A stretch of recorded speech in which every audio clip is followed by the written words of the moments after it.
তত্ত্বাবধায়ক সরকার ব্যবস্থা চালু ও স্থানীয় নির্বাচন এই সরকারের অধীনে জাতীয় নির্বাচনের আগে করার পরামর্শ দিয়েছেন সংবাদপত্রের সম্পাদকরা।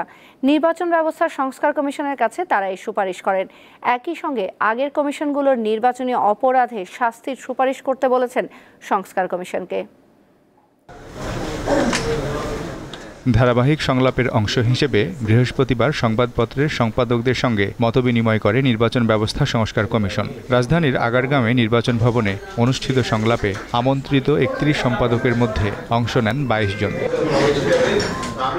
প্রায় ৩ ঘণ্টার বৈঠক শেষে সম্পাদকরা জানান, আগের অন্তত ৩ নির্বাচন কমিশন প্রধানদের মতামত নেওয়া উচিত। এতে বোঝা যাবে কেন নির্বাচন সুষ্ঠু হয়নি। তো আমার প্রস্তাবটা ছিল যে তত্ত্বাবধায়ক সরকার তো আসবেই, যদি আসে তারা স্থানীয় সরকারটাও কি তত্ত্বাবধায়ক সরকারের অধীনে হবে কিনা সে একটা প্রশ্ন ছিল। ওনারা বলেছেন যে ওনারা নাকি এটা নিয়ে চিন্তা ভাবনা করছেন।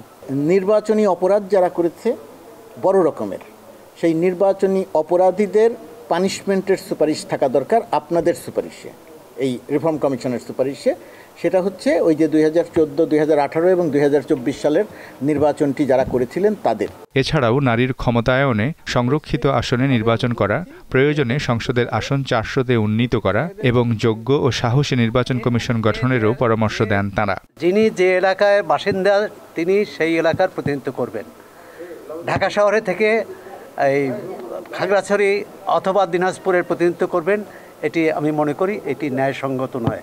দলীয় সরকারের অধীনে যেভাবে নির্বাচন আমরা অতীত অভিজ্ঞতা থেকে দেখেছি যে নির্বাচনকে যেভাবে প্রভাবিত করা হয়, সেই প্রভাবিত করার জন্য কোনো সুযোগ না তৈরি হয়।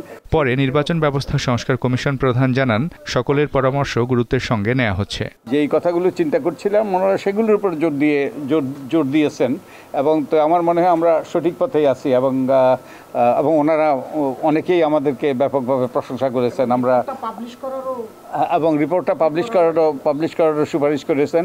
মতামত নিতে আগের কমিশনগুলোকে ডাকা হবে কিনা এমন প্রশ্নে তিনি বিবেচনা করার কথা জানান। ওনারা কি আসবেন? আমার তো মনে হয় না।